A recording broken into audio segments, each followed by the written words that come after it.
મારું નામ જલ્પા છે. અમે જૂની બજાર, સાંકડી ગલીઓ અને નાનકડા એવા ઘરમાં રહેતા હતા. મારા કાકી હંમેશા અમારા ઉપર ઉપકાર જતાવતા રહેતા. કહેતા કે જો અમે ન હોત ને તો તમે લોકો રસ્તા ઉપર હોત. તેઓ વારંવાર એક જ વાત કહેતા રહેતા. મેં નાનપણથી જ તેમની બોલીમાં કડવાહટ જોઈ હતી. મારા પપ્પા એક સાધારણ દરજી હતા.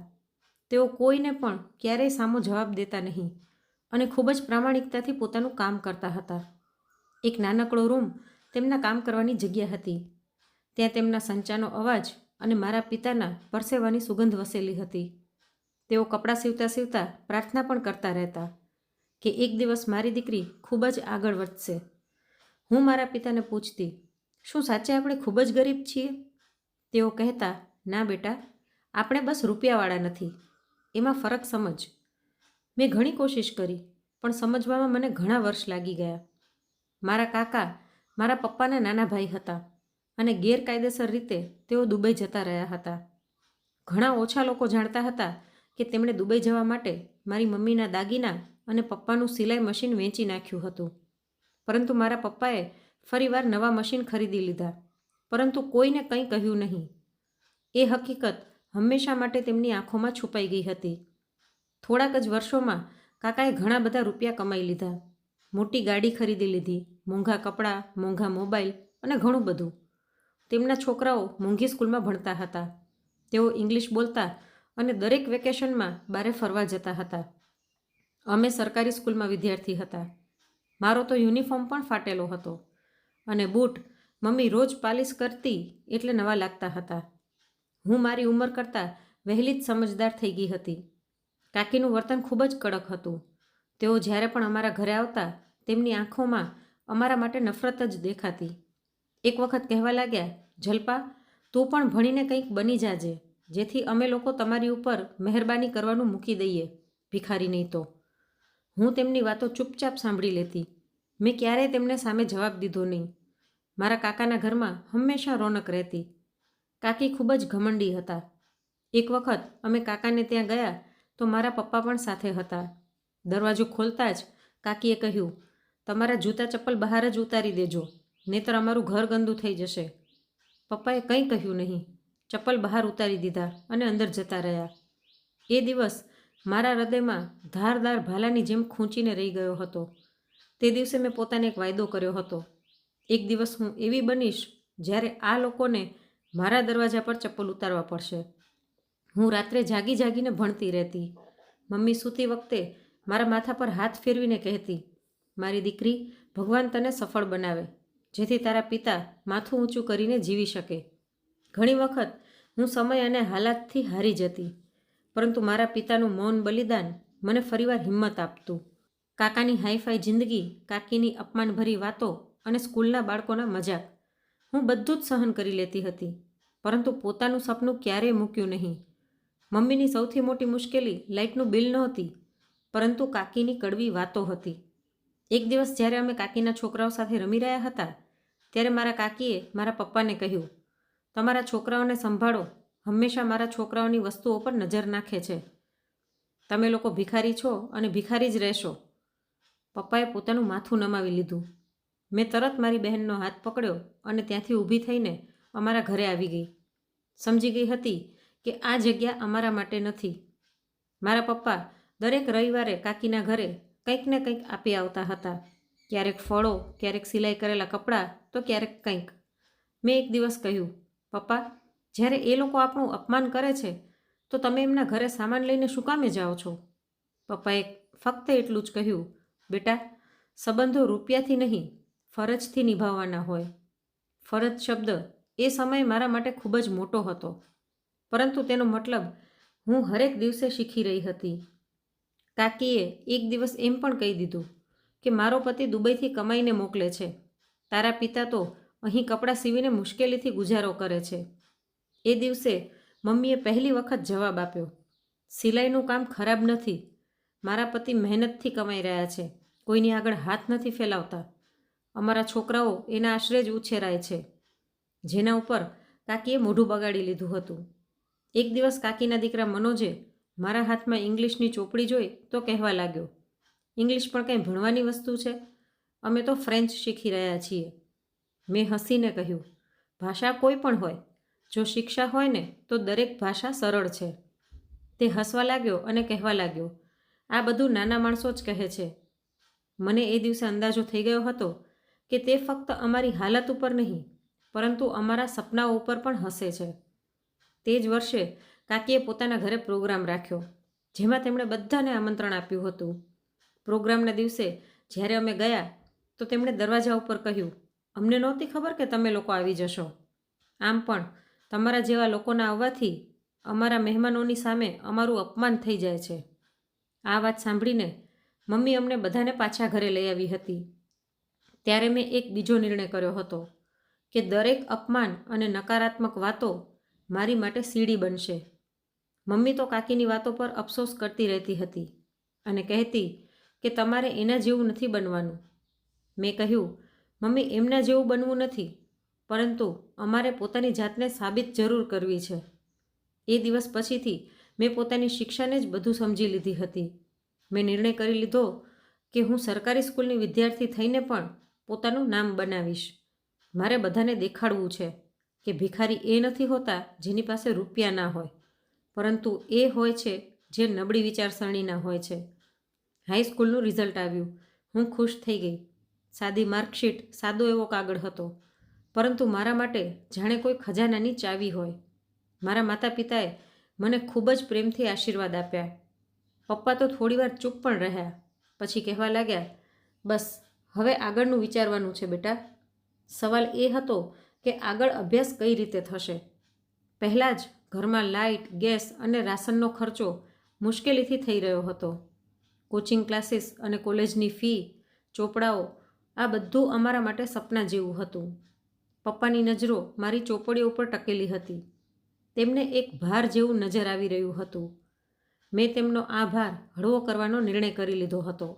મેં તેમને કહ્યું કે તમારે ચિંતા કરવાની કોઈ જરૂર નથી, હું પોતે જ તૈયારી કરીશ. પપ્પાએ મારી આંખોમાં જોયું, જાણે તેઓ સવાલ કરી રહ્યા હોય કે શું સાચે એમની દીકરી એવું કરી શકે છે. પછી ધીરેથી કહેવા લાગ્યા, જે પણ કરે પૂરા મનથી કરજે. મેં ઘરના એક ખૂણાને પોતાના અભ્યાસની જગ્યા બનાવી લીધી હતી. એ જ જૂનો પંખો અને લાકડાનું તૂટેલા જેવું ટેબલ. મેં એક રજિસ્ટર ઉપર મોટા શબ્દોમાં લખ્યું કે સપના અધૂરા નથી હોતા, મૂકવા ન જોઈએ. મારા પપ્પાના મિત્રની એક દીકરી જે BA કરી રહી હતી, તેની પાસે અમુક જૂની ચોપડીઓ હતી. હું તેની પાસે વાંચવા માટે જતી રહેતી. તેણે મને પોતાની બધી જ ચોપડીઓ આપી દીધી હતી અને ભણવામાં પણ મારી મદદ કરતી હતી. એ મારા ખૂબ જ વખાણ કરતી રહેતી, કહેતી કે તારી અંદર કંઈક કરી દેખાડવાની તાકાત છે. એક દિવસ તું જરૂર સફળ બનીશ. તેણે મને પૂછ્યું, તું શું બનવા માગે છે? હું IPS ઓફિસર બનવા માગું છું. તેણે કહ્યું, આવા સપનાઓ તો રૂપિયાવાળા માટે હોય છે. તારા ઘરની હાલત પણ એવી નથી, તો પછી તું પોતાના સપના કઈ રીતે પૂરા કરીશ? મેં કહ્યું, બસ પોતાના ઉપર અને ઉપરવાળા ઉપર વિશ્વાસ છે, અને એ જ મારી સૌથી મોટી તાકાત છે. મેં એ દિવસે નિર્ણય કરી લીધો કે મારું IPS બનવાનું સપનું હવે ફક્ત ઈચ્છા નહીં, પરંતુ જીવનનો હેતુ હતો. કાકીને જ્યારે ખબર પડી કે મેં આગળ અભ્યાસ ચાલુ રાખ્યો છે, તો ફરીવાર તેમણે એક વાતનું તીર ચલાવ્યું. કહેવા લાગ્યા, ભિખારી લોકો IPS ઓફિસર બનવાનું સપનું ના જુએ, નીંદર ખરાબ થઈ જાય છે અને ઘણું બધું બરબાદ પણ. આ વખતે હું ચૂપ ના રહી. મેં કહ્યું, સપના એ જ માણસ જુએ છે જે જાગતા હોય, સૂતેલા તો ફક્ત પડછાયો જુએ છે. કાકી થોડીવાર માટે ચૂપ થઈ ગયા, પરંતુ તેમની નજરોમાં હસી છુપાયેલી હતી.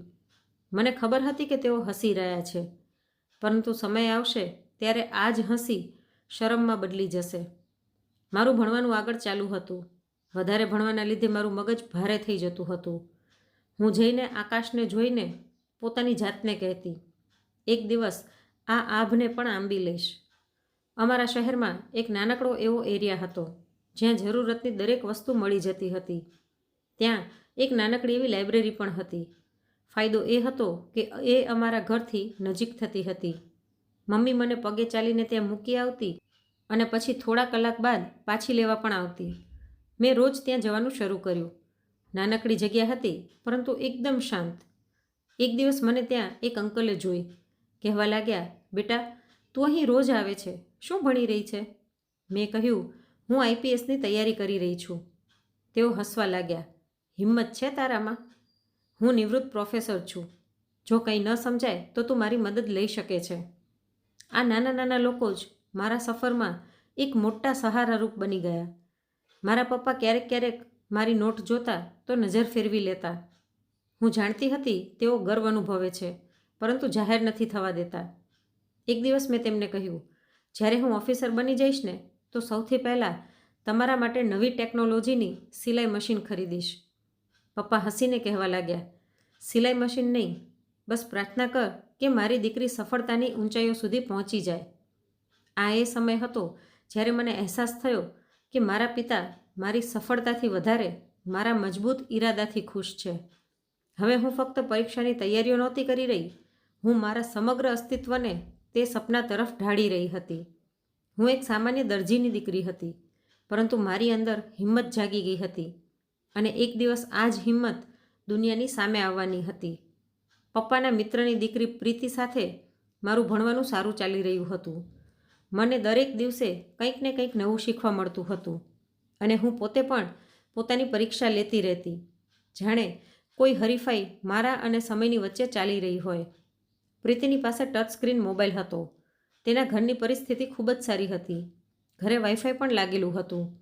મેં પપ્પા પાસેથી પરવાનગી લીધી અને તેના ઘરે જઈને ઇન્ટરનેટથી શોધીને ભણવાનું શરૂ કરી દીધું. રોજ 1 કલાક માટે હું તેના મોબાઈલ પર અલગ અલગ વસ્તુઓ સર્ચ કરતી રહેતી. એ 1 કલાક મારા આખા દિવસનો સૌથી કિંમતી સમય રહેતો. પ્રીતિ મારા આ સફરમાં મારી ખૂબ જ મદદ કરી રહી હતી. હું ઘરે પાછી આવીને પણ ભણતી રહેતી. મમ્મી કહેતી, બેટા થાકી જઈશ, થોડો આરામ પણ કરી લે. પરંતુ મારો એ જ જવાબ રહેતો, જો આજે આરામ કર્યો ને તો આખી જિંદગી આરામમાં ગુજરી જશે. ઘરમાં મમ્મી મારી સાથે હતી, પરંતુ કાકીની વાતો દિવસે ને દિવસે કડવી થતી જતી હતી.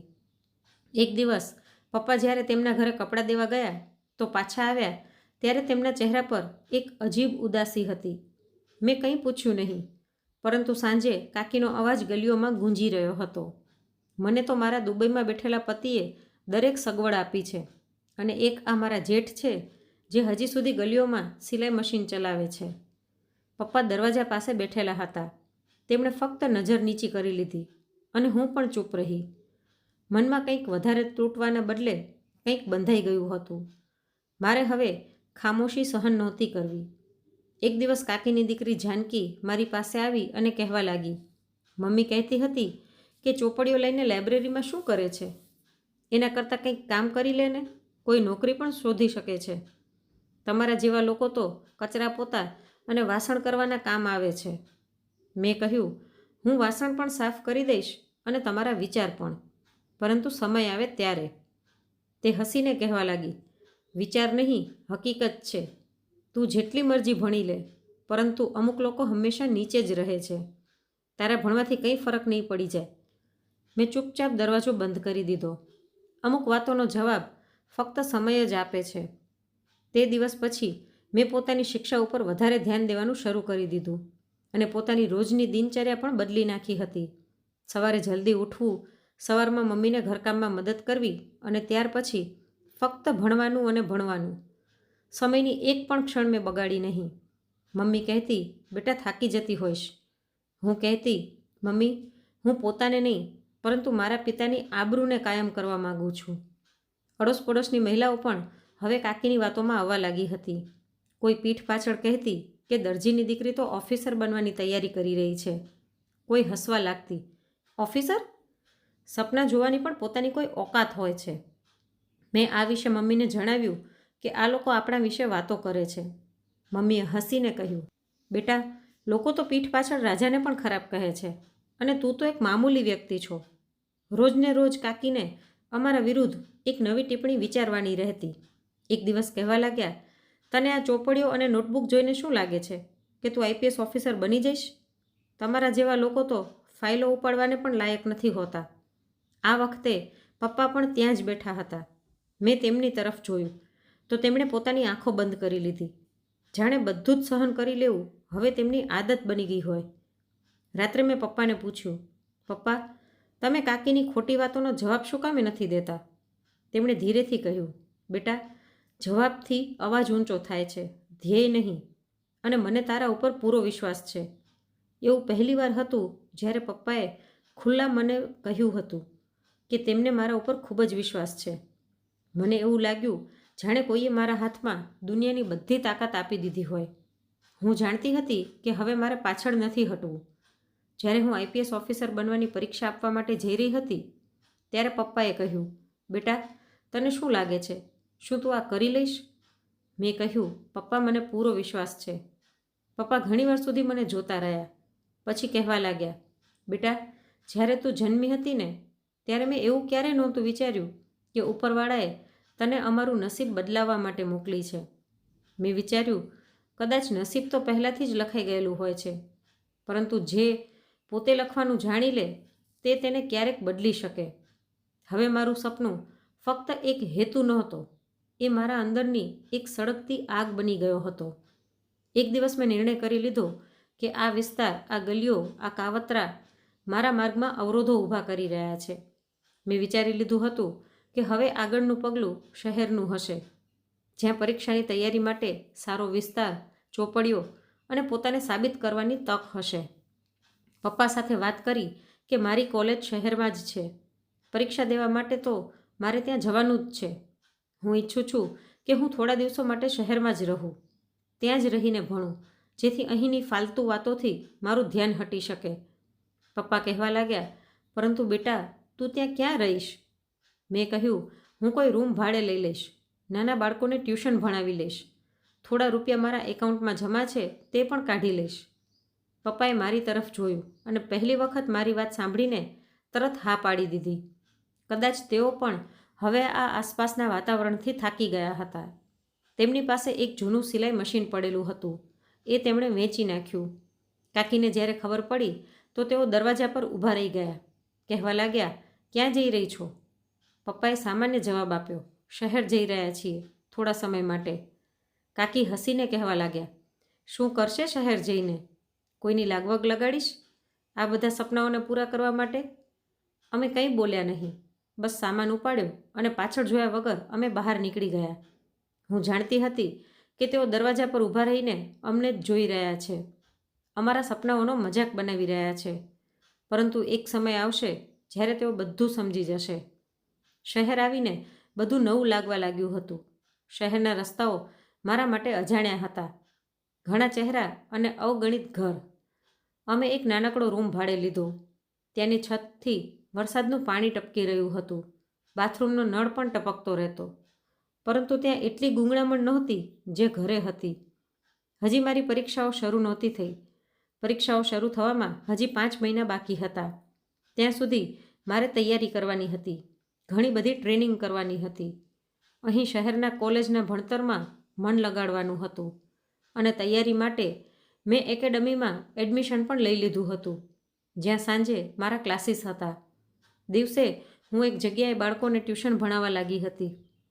ક્યારેક રાત્રે 1-2 કલાક માટે લાઇબ્રેરીમાં વાંચવા જતી રહેતી. બીજી બાજુ મારી ટ્રેનિંગ પણ ચાલી રહી હતી.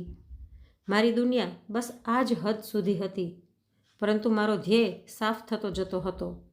2-3 દિવસ વીત્યા પછી મારી પાસે પ્રીતિનો ફોન આવ્યો. તેણે કહ્યું, સાંભળ્યું છે તું ટ્રેનિંગ માટે શહેર જતી રહી છો. ચલો, આ તો ખૂબ જ સારી વાત છે. તને અહીં બધા લોકો ખૂબ જ યાદ કરી રહ્યા છે. તે મને કહ્યું પણ નહીં કે તું આટલી જલ્દી જઈ રહી છો. કમસે કમ મને મળીને તો જવું હતું યાર. મેં કહ્યું, પ્રીતિ, અહીં હું ફક્ત પરીક્ષા માટે નહીં, પરંતુ પોતાની પૂરી તૈયારી કરવા માટે આવી છું. બસ મારા માટે પ્રાર્થના કર કે મારી પરીક્ષા સફળ થઈ જાય. મને શહેરમાં કોઈ ઓળખતું નહોતું કે હું કોણ છું, ક્યાંથી આવી છું, કયા પરિવારથી છું. મેં પોતાને સમયના હવાલે કરી દીધી હતી અને નિર્ણય કરી લીધો હતો કે હવે ફક્ત મારું પરિણામ જ બોલશે. ભણવાનું વાતાવરણ ખૂબ જ અલગ હતું. અહીં બધા ફક્ત નંબરની પાછળ નહોતા, તેઓ હરીફાઈમાં હતા. બધું જ માપવામાં આવતું હતું. ટ્રેનિંગ દરમિયાન મને ઘણી મુશ્કેલીઓ થઈ રહી હતી, છતાં પણ મેં હિંમત હારી નહીં અને જેટલું થઈ શકે પોતાની જાતને સફળ બનાવવાની કોશિશ કરવા લાગી. મેં વિચારી લીધું હતું કે હું અહીં ફક્ત મહેનત કરવા માટે નહીં, પરંતુ પોતાને સાબિત કરવા માટે આવી છું. કોલેજમાં મારી મુલાકાત એક છોકરી સ્વાતિથી થઈ. એ એક મોટા ઓફિસરની દીકરી હતી અને ખૂબ જ રૂપિયાવાળા ઘરની હતી. અમે બંને મળીને ગ્રુપ સ્ટડી શરૂ કરી દીધી હતી. એક દિવસ મેં તેને કહ્યું, તારે ત્યાં બધું જ છે, તારે કંઈ પણ કરવાની જરૂરત નથી, છતાં પણ તું આટલી મહેનત શું કામે કરી રહી છે? તે હસવા લાગી અને કહેવા લાગી, કેમ કે હરીફાઈ ભલામણથી ન જીતી શકાય, તૈયારીથી જીતી શકાય છે. સ્વાતિ ભણવામાં મારી ધગસ જોઈને કહેવા લાગતી, તું તો બિલકુલ પરફેક્ટ છે યાર. મને લાગે છે કે તું પોતાની પરીક્ષામાં સફળ થઈ જઈશ અને એક દિવસ પોતાના શહેરની મોટી આઈપીએસ ઓફિસર બની જઈશ. મેં કહ્યું, હા, મેં બધું જ શીખી લીધું છે, મારી તૈયારી પણ પૂરી છે. બસ મારા માટે પ્રાર્થના કર કે હું સફળ થઈ જાઉં, કેમ કે હું મારા પિતાનું માથું ગર્વથી ઊંચું કરવા માગું છું. મારા પિતાને આખા વિસ્તારમાં માન સન્માન અપાવવા માગું છું. જે લોકો મારા પિતાને દરજી કહે છે, તેમને એ દેખાડવા માગું છું કે એક દરજી પણ પોતાની મહેનતથી પોતાની દીકરીને આઈપીએસ ઓફિસર બનાવવા માટે સક્ષમ છે. મારી વાત સાંભળીને તે હસી અને કહેવા લાગી, તમારા જેવા લોકો જ આગળ જઈને સફળ બને છે. મેં એક દિનચર્યા બનાવી લીધી હતી. હું સવારે પોતાનું ભણતી, સાંજે ટ્યુશન ભણાવતી, રાતના રૂમમાં સાફ સફાઈ કરતી અને પછી પોતાના ઘરે ફોન પર વાત કરતી રહેતી. મમ્મી કહેતી, બેટા, આ શહેર તને બદલી તો નહીં નાખે ને?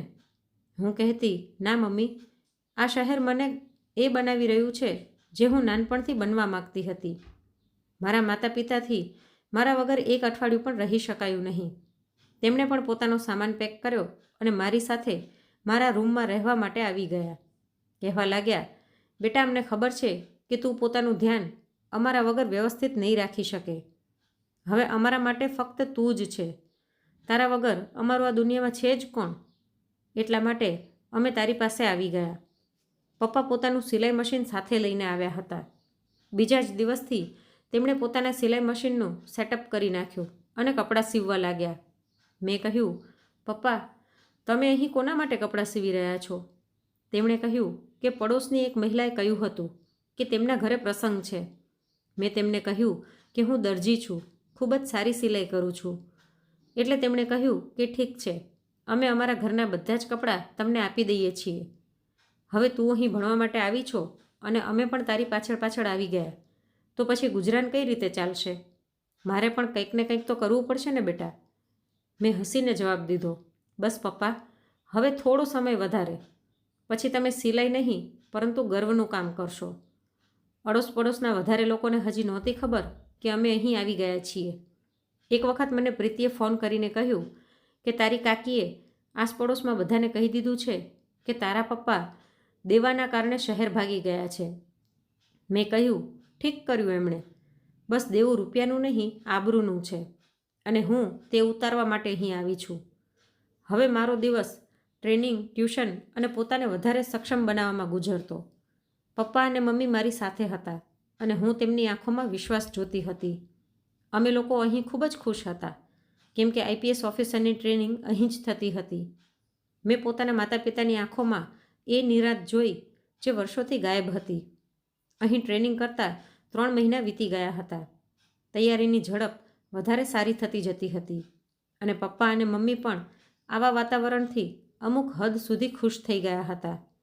અહીંના લોકોએ પણ મારા પપ્પા પાસે કપડાં સીવડાવવાનું શરૂ કરી દીધું હતું અને થોડો ખર્ચો મારા ટ્યુશનથી પૂરો થઈ જતો હતો. શાંતિ હતી, પરંતુ એક દિવસ એવો આવ્યો કે બધી જ શાંતિ જાણે કોઈ પણ અવાજ વગર વિખેરાઈ ગઈ. એક દિવસે હું ભણી રહી હતી જ્યારે પપ્પા પાસે ફોન આવ્યો. નંબર જોઈને તેમની આંખોમાં હળવી હેરાની નજર આવી. એ મારા કાકાનો નંબર હતો. ઘણા વર્ષો પછી તેમને પોતાના મોટા ભાઈની યાદ આવી હતી. બસ 2 મિનિટ વાત થઈ. પપ્પાએ ફોન રિસીવ કર્યો, તેમની સાથે વાત કરી, બસ માથું હલાવ્યું અને કહ્યું, એ તો ખૂબ જ સારી વાત છે, તમને ખૂબ ખૂબ અભિનંદન. ફોન મૂકતા પપ્પાએ એટલું જ કહ્યું હતું. ત્યાર પછી તેઓ ચૂપ થઈ ગયા. મેં પૂછ્યું, પપ્પા શું થયું છે? પપ્પાએ કહ્યું, બેટા, મનોજ એએસપી બની ગયો છે. એ ખુશીમાં તેમણે પાર્ટી રાખી હતી અને બધા લોકોને બોલાવ્યા છે. મેં પૂછ્યું, અને આપણને? પપ્પાએ નજરો ફેરવતા કહ્યું, ના, આપણને નથી બોલાવ્યા. કદાચ હવે આપણે તેમનાથી ખૂબ જ દૂર રહીએ છીએ ને, અને પછી હવે તેઓ આપણને પોતાના સગા પણ નથી સમજતા. આટલું સાંભળીને રૂમમાં શાંતિ છવાઈ ગઈ. મમ્મીએ થોડીવાર પછી કહ્યું, ચલો, મનોજને ખૂબ જ અભિનંદન. અમને ના બોલાવે તો વાંધો નહીં, પરંતુ તમે તો એના મોટા બાપા હતા, તમને તો બોલાવવા જ જોઈતા હતા ને. ચલો, હવે એમની મરજી. હું પોતાને દિલાસો આપી રહી હતી અને પપ્પા ફરી એક વખત સહન કરીને બેઠા હતા. પરંતુ એ દિવસે કંઈક બદલ્યું હતું. પપ્પાના ચહેરા પર સામાન્ય ઉદાસી નહોતી, એક ખાલીપણું હતું, જાણે કોઈ દરવાજો બંધ થયો હોય. જ્યારે સાંજે મમ્મી મને જમવા માટે બોલાવવા આવી તો મેં જોયું કે પપ્પા એકદમ શાંત બેઠેલા હતા, જમી નહોતા રહ્યા. પછી અચાનક તેમની આંખમાં આંસુ આવી ગયા અને તેમણે કહ્યું, જ્યારે મનોજ નાનો હતો ને અને તેને સ્કૂલે જવાનો શોખ થતો હતો તો મેં પોતે મારી કમાણીથી તેનું શાળામાં એડમિશન કરાવ્યું હતું, તેના માટે ચોપડીઓ ખરીદી હતી. તારા કાકા તો ત્યારે દુબઈ જવાની તૈયારીમાં લાગેલા હતા. જાનકીના એડમિશન સમયે પણ રૂપિયા ઓછા પડી રહ્યા હતા. ત્યારે મેં પોતાના બધા ખર્ચા પડતા મૂકીને સૌથી પહેલાં તેમનું કામ પૂરું કર્યું હતું. કદાચ મારે તેમની પાસે આશા જ નહોતી રાખવી જોઈતી.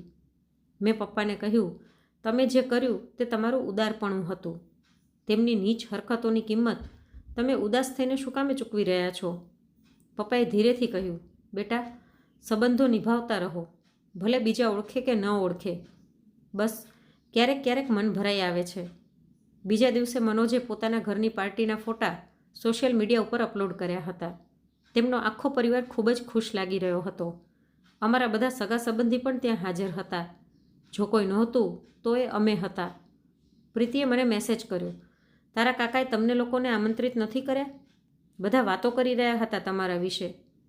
મેં તેને કોઈ જવાબ આપ્યો નહીં, ફક્ત એટલું કહ્યું કે અમે સફળતાની પાર્ટીમાં નથી જતા, અમે સમય આવવા પર પોતાની સફળતા લઈને આવીશું. એ રાત્રે ઘણીવાર સુધી મમ્મી જાગતી રહી. મેં તેની પાસે જઈને કહ્યું, મમ્મી, કંઈ વિચારી રહી છે? તેણે કહ્યું, હા બેટા, વિચારી રહી છું, જો આપણે ત્યાં હોત તો એમનું શું બગડી જવાનું હતું. તારા પપ્પા પોતાના સગા સંબંધીઓનું કેટલું માન કરે છે. આજે જો આપણી હાલત ખરાબ છે તો બધા સંબંધીઓએ આપણને મૂકી દીધા. મેં મમ્મીના ખભા પર હાથ રાખ્યો અને કહ્યું, મમ્મી, એક દિવસ એવો આવશે જ્યારે આ જ બધા લોકો આપણા દરવાજા ઉપર આવશે. પપ્પાએ લગભગ 1 અઠવાડિયા સુધી પોતાના ભાઈ કે ભત્રીજા વિશે કોઈ વાત કરી નહીં. તેઓ રોજ સિલાઈ કરતા રહેતા અને સાંજે ચા સાથે છાપું વાંચતા. મેં અનુભવ્યું કે તેઓ સમાચાર ઓછા અને પોતાની જાતને વધારે વાંચી રહ્યા હતા. એક દિવસ મેં તેમની સામે છાપું રાખીને પૂછ્યું, પપ્પા, જો હું આ છાપામાં એક દિવસ પોતાના ફોટા સાથે સમાચાર બની જાઉં તો તમને કેવું લાગશે? એમણે થોડીવાર સુધી મારી તરફ જોયું, પછી ધીરેથી કહેવા લાગ્યા, બેટા, ત્યારે હું આ છાપું ખૂબ જ સાચવીને રાખીશ, જેથી જીવનભર માટે મારા ભાગની ખુશીઓ સલામત રહે. હું જાણતી હતી કે હવે મારી પરીક્ષાનો સમય છે, ફક્ત આઈપીએસની નહીં, પરંતુ એ ઘાના મલમ બનવાની પણ, જે મનોજની સફળતા અને અમારી બેખબરીએ આપ્યા હતા. એકેડમીમાં મારી ટ્રેનિંગ થઈ રહી હતી, જે હવે બંધ થવાની હતી કેમ કે પરીક્ષાનો સમય નજીક આવી રહ્યો હતો. એક ઉદાસીનતા જે મારા પિતાના ચહેરા પર પથરાઈ ગઈ હતી. તેઓ પહેલાં જેવા નહોતા રહ્યા. કામ કરતાં કરતાં ઊભા રહી જતા, જાણે કંઈક યાદ આવી રહ્યું હોય. છાપું વાંચતા સમયે પન્નું ફેરવવાનું ભૂલી જતા હતા. મમ્મીએ એક દિવસ મને ઈશારાથી બોલાવી અને કહેવા લાગ્યા, બેટા, તારા પપ્પા કંઈક બદલેલા લાગી રહ્યા છે, પહેલાંની જેમ વાતો પણ નથી કરતા. મેં કહ્યું, હું જાણું છું, પપ્પાને અફસોસ થાય છે કે કાકાના ઘરમાં આપણને આમંત્રિત કેમ ન કરવામાં આવ્યા. મેં નક્કી કરી લીધું હતું કે જો ફરીવાર કોઈ પ્રસંગમાં અમારું નામ ન આવ્યું તો આ વખતે અમે સામેથી જ ત્યાં જઈશું. મેં પોતાના રૂમમાં જઈને ચોપડીઓ ભેગી કરી, તે જ નોટ, તે જ ચોપડીઓ, પરંતુ હવે મારી નજરોમાં તેનો મતલબ બદલી ગયો હતો. હવે આઈપીએસ ફક્ત સફળતાનો રસ્તો નહોતો, આ હવે બદલો લેવાનું સાધન બની ગયું હતું. બદલો કોઈ માણસનો નહીં, પરંતુ એ વિચારનો જે વર્ષોથી અમારા આત્મવિશ્વાસને તોડતા આવતા હતા. મારો અભ્યાસ પ્રત્યેનો જુસ્સો હવે વધતો જતો હતો. આગલી સવારે પપ્પા જલ્દી ઉઠી ગયા હતા. હું એમની પાસે ગઈ. મેં કહ્યું, પપ્પા, આજથી તૈયારી શરૂ થઈ ગઈ છે અને તમારે વાયદો કરવો પડશે કે કે તમે હાર નહીં માનો. તેમણે મારી તરફ જોયું. તેમની આંખોમાં થોડીક નરમી અને ઘણી બધી પીડા હતી. તેમણે કહ્યું, બેટા, હું હાર નથી માની રહ્યો, બસ થાકી ગયો છું. મેં કહ્યું, તો હવે મારો વારો છે. હવે તમે આરામ કરશો અને મને આગળ વધવા દેશો. એ દિવસ પછીથી મારી દિનચર્યા બદલી ગઈ. મેં હવે પોતાની પરીક્ષા પર વધારે ધ્યાન કેન્દ્રિત કરવાનું શરૂ કરી દીધું હતું. સમય પસાર થતો ગયો. અભ્યાસ મારા માટે હવે પર્સનલ થઈ ગયો હતો. અને પછી મારી પરીક્ષાનો સમય આવી ગયો. મેં દરેક પેપરની તૈયારી દિવસ રાત મહેનત કરીને કરી હતી. મારી પાસે હવે પાછા ફરવાનો કોઈ રસ્તો હતો નહીં, ના કોઈ અવકાશ હતો. હું મારા પિતાની મુશ્કેલીઓ અને માના કરચલીવાળા હાથોનો ભ્રમ તોડવા નહોતી માગતી. હું એમને આ સમાજમાં એ હોદ્દો દેવડાવવા માગતી હતી જેના તેઓ હકદાર છે. એક એક કરીને પરીક્ષા ખતમ થઈ. મારા મમ્મી અને પપ્પા દિવસ રાત મારા માટે પ્રાર્થના કરી રહ્યા હતા. હવે રિઝલ્ટ આવવાની રાહ હતી. હું જાણતી હતી કે મારી સફળતાની રાહ મારા માતા પિતા સિવાય બીજું કોઈ નથી જોઈ રહ્યું. અને એવું જ હતું. રિઝલ્ટ આવ્યું તો મારી આંખોમાં આંસુ હતા. હું આખા દેશમાં 800માં ક્રમાંકે આવી હતી. મને સફળતા મળી ગઈ હતી. મારી મહેનત રંગ લાવી હતી. મારા માતા પિતાને હિંમત મળી ગઈ હતી. મારી આઈપીએસ ઓફિસર તરીકે પસંદગી કરી લેવામાં આવી હતી. મેં ઘરે આવીને જ્યારે આ સમાચાર મારા માતા પિતાને સંભળાવ્યા તો તેઓ ખુશીથી ઝૂમી ઉઠ્યા હતા. તેમણે મને ગળે લગાવી લીધી, ખૂબ જ લાડ પ્રેમ કર્યો અને આશીર્વાદ આપ્યા. અને એ જ આશીર્વાદ મારી જિંદગીનો સૌથી કિંમતી સ્ત્રોત હતો. હવે વારો હતો મારા ઇન્ટરવ્યૂનો. થોડા અઠવાડિયા પછી ઇન્ટરવ્યૂમાં મારી સાથે સવાલ જવાબ કરવામાં આવ્યા. મેં તેમના બધા જ સવાલોનો જવાબ આત્મવિશ્વાસ સાથે આપ્યો, જેમાં મને પાસ કરી દેવામાં આવી હતી. મારી પસંદગી થઈ ગઈ હતી. મારી જિંદગીનું સૌથી મોટું સપનું પૂરું થઈ ગયું હતું. હું ઘરે પહોંચી તો મેં પપ્પાનો હાથ પકડીને કહ્યું, પપ્પા, હવે તમારે તમારા આ વૃદ્ધ હાથોથી કંઈ કરવાની જરૂરત નથી. હવે તમારી દીકરી એટલી કાબેલ થઈ ગઈ છે કે હવે તમને કોઈ મહેનત નહીં કરવા દઉં. તમારી દીકરીએ એ સિદ્ધિ મેળવી લીધી છે જેના સપના તમે વર્ષોથી જોઈ રહ્યા હતા. પપ્પાએ મને આશીર્વાદ આપ્યા. તે ખબર નહીં કેવી ક્ષણ હતી. અમે ત્રણેય જણા રડવા લાગ્યા. ઘણા મહિના અમે શહેરમાં રહ્યા, જ્યાં હું વધારે પડતી મારી એકેડમીમાં પણ રહી અને મારા માતા પિતાના નજીક પણ રહી. એ દિવસે પહેલી વખત મારા પપ્પાએ દિલ ખોલીને પોતાની લાગણીઓ વ્યક્ત કરી હતી. મારી જિંદગીનો ઉદ્દેશ્ય પૂરો થઈ ગયો હતો, પરંતુ હજી બધા સાથે બદલો લેવાનો બાકી હતો, જે લોકો આ ખબરથી અજાણ હતા, કેમ કે એમને ના તો મારી પાસે કોઈ આશા હતી અને ના અમારાથી કોઈ મતલબ હતો. મનોજની સફળતા બાદ અમારા સગા સંબંધીમાં જાણે એક નવો રિવાજ શરૂ થઈ ગયો હતો. તે લોકો વારંવાર સોશિયલ મીડિયા ઉપર ફોટા અપલોડ કરી રહ્યા હતા. મનોજને વધામણીઓ દઈ રહ્યા હતા. હવે હર કોઈ માટે મનોજ મુખ્ય હતો. દરેક સંબંધી, દરેક સગા તેના ફોટાને પોતાની શાન સમજી રહ્યા હતા. હવે વારો હતો અમારો, પોતાના શહેર આવવાનો. હું જ્યારે ત્યાં પહોંચી તો અમે પોતાના એ જ નાનકડા ઘરમાં આવી ગયા હતા. આજે મારો સફળતાનો દિવસ હતો. મારા શહેરમાં ત્યાંની જ આઈપીએસ ઓફિસર બનીને હું પાછી ફરી હતી. શહેરમાં એક મોટું ફંક્શન હતું, જ્યાં મનોજને આમંત્રિત કરવામાં આવ્યો હતો. થોડા સરકારી નેતા, મોટા મોટા ઓફિસર, બધા લોકો ત્યાં આવવાના હતા, જેમાં અમારા અમુક સગા સંબંધીને પણ આમંત્રણ હતું. મેં પપ્પાને કહ્યું, આપણે ત્યાં જઈશું અને આ વખતે આપણે તમાશો નહીં બનીએ. તેમને અંદાજ આવી ગયો હતો કે હવે સમય બદલી ગયો છે. સાંજે જ્યારે અમે તે ફંક્શનમાં પહોંચ્યા તો ખૂબ જ મોટી હોટલ હતી. દરવાજા ઉપર ભીડ હતી, મહેમાનોની ભીડ હતી અને સિક્યોરિટી પણ સખત હતી.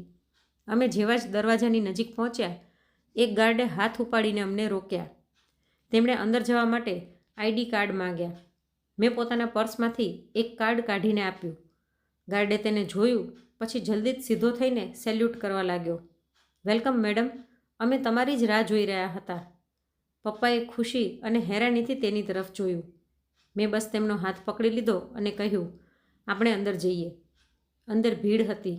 અમુક લોકોએ મને ઓળખી લીધી, અમુકે અંદાજો લગાવ્યો, પરંતુ જેમણે ઓળખી લીધી હતી તેમના ચહેરા પર હેરાની છુપાયેલી ન રહી શકી.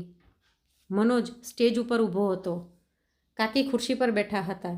જેવી જ તેમની નજર અમારા ઉપર પડી તેમના કપાળમાં કરચલીઓ પડી ગઈ. તેમણે તરત જ ગાર્ડને ઇશારો કર્યો કે આ લોકોને અહીંથી બહાર કાઢો. ગાર્ડ અમારી તરફ આવ્યા. પપ્પાએ એક ડગલું પાછળ હટાવ્યું, પરંતુ હું મારી જગ્યા ઉપર જ ઊભી રહી. જેવા જ ગાર્ડ નજીક આવ્યા એમાંથી એકે મને ઓળખી લીધી. તેઓ ઊભા રહી ગયા અને ઊંચા અવાજમાં કહેવા લાગ્યા, મેડમ, તમે અહીં કઈ રીતે? અમને તો કંઈ જાણ કરવામાં નહોતી આવી કે તમે આવી રહ્યા છો. બીજા ગાર્ડે પણ સલામ કર્યો. પછી આખી સભાખંડમાં અવાજ થવા લાગ્યો કે આઈપીએસ મેડમ આવ્યા છે. બધા લોકોએ અમને જોયા. મનોજ બડબડાવા લાગ્યો, શું બકવાસ છે, આ કઈ રીતે આઈપીએસ બની શકે? એક મહિલાએ કહ્યું, આ એ જ છોકરી છે ને, જલ્પા. મનોજે આગળ વધીને મારી તરફ જોયું, કહેવા લાગ્યો, તે તો કંઈ જણાવ્યું જ નહીં. મેં હસીને કહ્યું, ક્યારે એવી તક મળી જ નહીં તને જણાવવાની. કાકી કહેવા લાગ્યા, આ બધું ખોટું છે. એક દરજીની દીકરી આઈપીએસ કઈ રીતે બની શકે છે? મેં તેમની તરફ જોયું. મેં કહ્યું, તમને વિશ્વાસ નથી થઈ રહ્યો, પરંતુ હવે તમારે વિશ્વાસ કરવો પડશે. ત્યાં હાજર બધા લોકો હેરાન રહી ગયા હતા. પપ્પા મારી તરફ જોઈને વિશ્વાસ કરવાની કોશિશ કરી રહ્યા હતા કે આ એમની એ જ દીકરી છે જેનું માન સન્માન ત્યાં હાજર રહેલા લોકો કરી રહ્યા હતા. મનોજ કહેવા લાગ્યો, જો આ બધું સાચું છે તો તે પહેલાં કેમ જણાવ્યું નહીં? મેં કહ્યું, કેમ કે જ્યારે ઓળખાણ પોતે બોલે છે ને તો પરિચયની જરૂર નથી રહેતી. બધા કહી રહ્યા હતા કે આ એ જ નવી આઈપીએસ ઓફિસર છે જે આ વર્ષે આઈપીએસ બની છે. પછી અમુક લોકોએ પપ્પાને કહ્યું, અમે તમારી દીકરીને ઓળખીએ છીએ.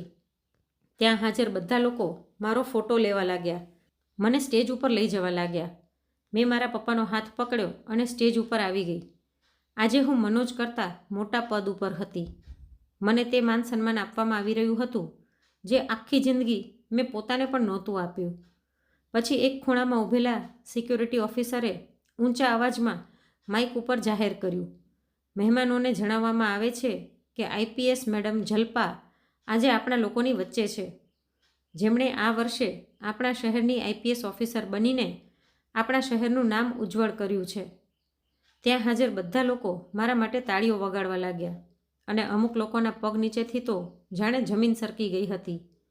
મનોજની નજર નીચી થઈ ગઈ હતી. તેની આંખોમાં શરમ સાફ નજર આવી રહી હતી. મેં સ્ટેજ ઉપર સામાન્ય સ્પીચ આપી અને મારા પપ્પા સાથે પાછી જવા લાગી. જાતા સમયે હિંમત કરીને મનોજે મારી સાથે હાથ મળાવ્યો. કાકીએ પોતાની આંખો ઉપર હાથ મૂકી દીધો, કહેવા લાગી, આ બધું ખોટું લાગી રહ્યું છે. મેં પપ્પા તરફ જોયું અને કહ્યું, પપ્પા, તમે જે ધીરજ ધરી હતી આજે એ જ ધીરજ રંગ લઈ આવી છે. બધા લોકો મારી આગળ પાછળ ફરી રહ્યા હતા. મીડિયાવાળા પણ મારા ફોટા લઈ રહ્યા હતા. ત્યાં હાજર એક ઓફિસર મને સારી રીતે જાણતી હતી. મારી નજીક આવીને કહેવા લાગી, મને ગર્વ છે કે આ ફંક્શનમાં આજે તું અમારી સાથે છો. જ્યારે અમે લોકો ઘરે પહોંચ્યા તો મનોજ અમારા ઘરે આવ્યો અને કહેવા લાગ્યો, તું અહીં સુધી કઈ રીતે પહોંચી? મેં કહ્યું, તે ક્યારેય જોવાની કોશિશ કરી જ નહીં કે હું કઈ રીતે સફળ થઈ રહી છું. મારા માતા પિતા ખૂબ જ ખુશ હતા અને આજે મારા ઉપર ખૂબ જ ગર્વ અનુભવી રહ્યા હતા. એવું લાગી રહ્યું હતું જાણે વર્ષોનો ભાર તેમના મન ઉપરથી ઉતરી ગયો હોય. પછી કાકી પણ અમારા ઘરે આવ્યા અને કહેવા લાગ્યા, બેટા, હું તારી પાસે માફી માંગવા માટે આવી છું. મને ખૂબ જ અફસોસ છે. મને લાગતું હતું કે તું ક્યારેય પણ કંઈ નહીં બની શકે. અમે નહોતા જાણતા કે સમય આટલો બદલી શકે છે. મેં કહ્યું, સમય બદલ્યો નથી, બસ સમયે તમને અરીસો દેખાડ્યો છે. હવે મારી ઓળખાણ કોઈ ઉપર નિર્ભર નહોતી. મારી સફળતા બોલી રહી હતી. પપ્પા મારી આ સફળતા પર કંઈક કહેવા માગતા હતા, પરંતુ તેમણે મારા માથા પર હાથ રાખીને મને આશીર્વાદ આપ્યા. બીજા દિવસે સવારે ઓફિસે પહોંચતા જ મારા ટેબલ ઉપર મનોજની ફાઇલ રાખેલી હતી. એક અંદરની ઇન્ક્વાયરી હતી જેમાં તેના વર્તન અને અમુક ફરિયાદો પર કાર્યવાહી શરૂ કરવામાં આવી હતી. મેં ફાઇલ ખોલી એક નજર બધા રેકોર્ડ જોયા અને આખો દિવસ એના પર કામ કર્યું. હવે આ કામ મારા માટે પર્સનલ નહોતું. સરકારી નોકર તરીકે મારું કેરેક્ટર એના કરિયર સાથે જોડાઈ ગયું હતું. સાંજના સમયે મેં કમિશનર સાહેબને ફોન કરીને કહ્યું, મનોજનો રિપોર્ટ જલ્દી પૂરો કરવા માટે કહ્યું હતું તે પૂરો થઈ ગયો છે. હું તમને ઈમેલ કરી રહી છું. સામેથી અવાજ આવ્યો, તમે ખૂબ જ સારું કામ કર્યું છે. આ બાબત ખૂબ જ જરૂરી છે. જો કંઈક ગેરકાયદેસર સાબિત થાય તો તમારે એક્શન લેવાથી પાછળ હટવાનું નથી. મેં કહ્યું, સર, કાયદો બધા માટે બરાબર છે. ફોન મૂકતા જ મેં રિપોર્ટ ફાઇલ કર્યો અને ઈમેલ કરી નાખ્યો. આગલા દિવસે મનોજ મારી ઓફિસમાં હાજર હતો. અંદર જઈને કંઈક કહેવાથી પહેલાં ખુરશી પર બેસી ગયો. જલ્પા, તે કમિશનરને રિપોર્ટ આપી દીધા? મેં કહ્યું, એ મારી ફરજ હતી. મનોજ, તું જાણે છે કે હું કોઈની બહેન કે દીકરીથી પહેલાં એક ઓફિસર છું. તે થોડા સમય માટે ચૂપ રહ્યો, પછી ધીરેથી કહેવા લાગ્યો, મેં તને હંમેશા પોતાનાથી ઓછી સમજી. આજે ખબર પડી કે તાકાત શું હોય છે અને તેની કિંમત શું હોય છે. મેં કહ્યું, તું પણ ક્યારેક આ જવાબદારીઓને ગંભીર રીતે લઈ લેત તો આજે આ દિવસ ના જોવો પડત.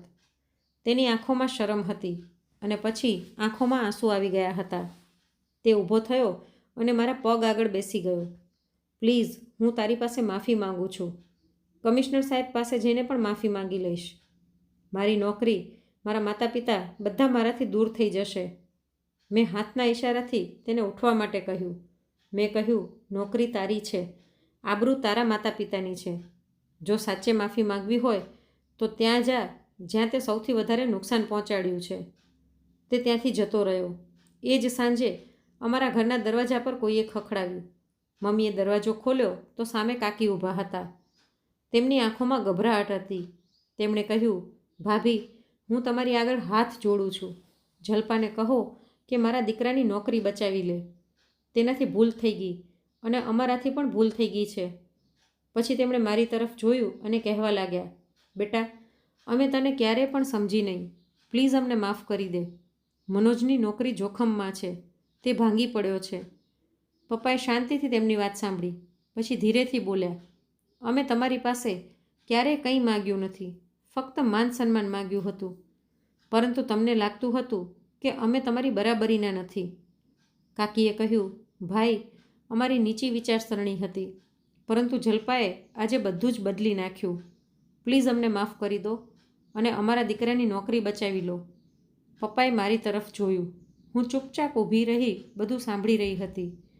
તેમણે કહ્યું, બેટા, હું તારા પિતાને જે કંઈ પણ સંભળાવતી રહી, આજે એ બધું મારા દીકરા સામે આવી રહ્યું છે. તે અમારું માથું નીચે નમાવી દીધું. પરંતુ જો આ નીચે નમવું અમારી હાર દેખાડી દે તો અમને નમવું મંજૂર છે. આગલા દિવસે મનોજ ફરીવાર મારી પાસે આવ્યો. આ વખતે તેની આંખોમાં આંસુ હતા અને બદલાવ પણ હતો. તેણે કહ્યું, મેં પોતાના અભિમાનને એક તરફ રાખીને વિચાર્યું, જો તે મને એક તક આપી તો હું પોતાની જાતને સાબિત કરવા માગું છું. મેં ફાઇલ બંધ કરી અને કહ્યું, તારે પોતાની આબરૂ મેળવવા માટે હવે ભલામણ નહીં, માણસ બનવું પડશે. આ ક્ષણ તે બધા જ ક્ષણનો જવાબ હતો જેમાં અમને નીચા સમજવામાં આવ્યા હતા, જેમાં અમારા સપનાઓનો મજાક બનાવવામાં આવ્યો હતો. આજે તે બધું જ પલટાઈ ગયું હતું અને મારી પાસે તાકાત હતી. આ એ તાકાત હતી જેની કિંમત બલિદાન, સમય અને ધીરજથી ચૂકવવામાં આવી હતી. ઓફિસમાં નીરવ શાંતિ હતી. ફાઇલ બંધ થઈ ગઈ હતી, કાર્યવાહી પૂરી થઈ ગઈ હતી અને હવે ફક્ત રિપોર્ટ અનુસાર નિર્ણય જાણવાનો બાકી હતો. મને ખબર હતી કે મનોજ હવે પોતે જ સારો ઓફિસર બનવાની કોશિશ કરશે, પરંતુ જૂની વાતો હું ભૂલી શકતી નહોતી. બપોરે કમિશનર સાહેબનો મેસેજ આવ્યો. તેમણે કહ્યું, કોઈની ભલામણ આવી હોય તો મને જરૂર જાણ કરજો, પરંતુ રિપોર્ટ જાનદાર હોવો જોઈએ. મેં કહ્યું, સર, રિપોર્ટ પહેલાંથી જ હકીકત ઉપર છે. હવે અમારા તે સગા સંબંધી જે ક્યારેય અમારી સામે જોતા પણ નહોતા, હવે અમને પોતાના ઘરે આમંત્રિત કરવા લાગ્યા હતા. તેમના શબ્દોમાં મીઠાશ આવી ગઈ હતી. બધા લોકો અમને કહેતા કે તારી દીકરીએ તો નામ ઊંચું કરી નાખ્યું છે. કાકી પણ કહેવા લાગ્યા, જલ્પા બેટા, તે ખૂબ જ મોટું કામ કર્યું છે. અમને તારા ઉપર ગર્વ છે. મેં ધીરેથી જવાબ આપ્યો, તમને એ વાત પર ગર્વ હોવો જોઈએ કે તમે પોતાનું વર્તન બદલ્યું. મનોજ માથું નમાવીને બેઠેલો હતો. કાકી તેની પાસે બેઠા. મેં કહ્યું, રિપોર્ટ સાચો છે, ખોટા ફક્ત તમારા મન હતા. પપ્પાએ તરત જ વાત સંભાળી લીધી. બેટા, બધા મનુષ્યથી ભૂલ થાય જ છે, પરંતુ જે સમય પસાર થઈ ગયો છે તેને આરોપથી નહીં પરંતુ માફીથી વ્યવસ્થિત કરી શકાય છે. મેં પોતાની વાત ચાલુ રાખી અને કહ્યું, હવે કોઈ સગા સંબંધીને, કોઈ કમજોરને, કોઈ ગરીબને પણ જો ઓછા આંકવામાં આવ્યા તો તે ફક્ત પોતાની આબરૂ ખોઈ દેશે. હું આ પરિવારનો ભાગ છું, પરંતુ હવે હું આ શહેરની એક મોટી ઓફિસર છું. બીજી વખત કોઈ ભૂલ થઈ તો નોકરી ગઈ. મનોજે માથું ઊંચું કરીને જોયું અને કહ્યું, હું વાયદો કરું છું હવે કોઈની પણ સાથે ખોટું નહીં કરું. કાકીએ પપ્પા પાસે હાથ જોડીને કહ્યું, ભાઈ, અમને માફ કરી દો. અમારામાં અભિમાન હતું, પરંતુ તમારી દીકરીએ અમને સબક શીખડાવી દીધો. હર તરફ મારી જ વાતો થઈ રહી હતી. દરેકની નજર મારા ઉપર જ હતી. મેં બધા તરફ જોયું અને કહ્યું, આ સફળતા ફક્ત મારી નથી, મારા માતા અને પિતાના ઉછેરનું પરિણામ છે. ગરીબી કોઈની ભૂલ નથી હોતી, પરંતુ અભિમાન માણસને બરબાદ કરી નાખે છે. આ શબ્દ બોલીને જ્યારે હું બહાર આવી તો આકાશમાં હળવી હવા ચાલી રહી હતી, જાણે સમયે થપકી આપી હોય. હવે એ મુશ્કેલીઓ જે વર્ષો સુધી અમારા દરવાજા પર હતી, જે નકારાત્મક વાતો અમે લોકોથી સાંભળતા હતા, તે બધા હવે વખાણમાં બદલાઈ ગયા હતા. બધા લોકો માનભેર માથું ઉપાડીને અમને જોતા હતા, અને હું હવે ફક્ત કોઈની દીકરી જ નહીં, પરંતુ મારી ઓળખાણની માલિક બની ગઈ હતી. હવે દરેક આમંત્રણમાં મારું નામ સૌથી પહેલાં આવતું હતું, અને હું દરેક ફંક્શનમાં સૌથી સ્પેશિયલ મહેમાન તરીકે જતી હતી. પરંતુ મારી અંદર એ જ જુસ્સો હતો. જો ક્યારેય મારા નિર્ણયથી કોઈ લાચારનું માથું નમે તો મારી ખુરશીની કોઈ કિંમત નહીં રહે. એ દિવસ બાદ પપ્પા જ્યારે પણ પોતાની જૂની સિલાઈ મશીનને જોતા તો કહેતા, આ મશીન તો જૂનું થઈ ગયું છે, પરંતુ જેણે એને બેસાડ્યું હતું એ હવે આખા શહેરની આશા છે. આજે મારા એ જ સગા સંબંધી મારી નજીક છે, જે મને ખરાબ સમજતા હતા, પરંતુ હું ફક્ત પોતાના કામ પર ધ્યાન આપું છું, જેવી રીતે ક્યારેક ફક્ત ભણવા ઉપર ધ્યાન આપતી હતી. અને આજે મારા માતા પિતા માથું ઊંચું કરીને આબરૂભરી જિંદગી જીવી રહ્યા છે. જલપાની વાર્તા સમાજને શીખડાવે છે કે મહેનત, સંયમ અને આત્મવિશ્વાસથી કોઈ પણ પોતાનું નસીબ બદલી શકે છે. ગરીબી કે તિરસ્કાર માણસની ક્ષમતાને નથી રોકતા, તેનો જુસ્સો અને દ્રઢ સંકલ્પ તેની ઓળખાણ બને છે. જલપાએ પોતાના પિતાના મૌન બલિદાન અને માના વિશ્વાસને તાકાત બનાવીને કાકીના ટોણાને પ્રેરણામાં બદલ્યા અને સાબિત કર્યું કે સપના જાગતા જ જોવામાં આવે છે. આ વાર્તા સમાજને દેખાડે છે કે બીજાને નીચા સમજવા કે તેમની તાકાતનો મજાક ઉડાડવો આપણી તુચ્છ વિચારસરણીને દર્શાવે છે. સંબંધો રૂપિયા કે અભિમાનથી નહીં, પરંતુ ફરજ અને સન્માનથી નિભાવવામાં આવે છે. સાચી સફળતા એ જ છે જે બીજાને પ્રેરિત કરે અને સમાજમાં સન્માન અને સમાનતા લાવે. આપણે દરેક વ્યક્તિની મહેનતનું સન્માન કરવું જોઈએ, કેમ કે દરેક માણસમાં કંઈક મોટું કરવાની ક્ષમતા હોય છે. આ વાર્તા પ્રેરિત કરે છે કે નૈતિકતા અને મહેનતથી દરેક બાધાને પાર કરી શકાય છે. મિત્રો, આશા કરું છું કે તમને અમારી આજની વાર્તા પસંદ આવી હશે. જો વાર્તા ગમી હોય તો લાઈક જરૂરથી કરજો અને વિડીયોને વધુમાં વધુ શેર પણ કરજો, જેથી બધાને પ્રેરણા મળતી રહે. અને આવી જ અવનવી વાર્તા સાંભળવા માટે ચેનલને સબસ્ક્રાઈબ જરૂરથી કરજો.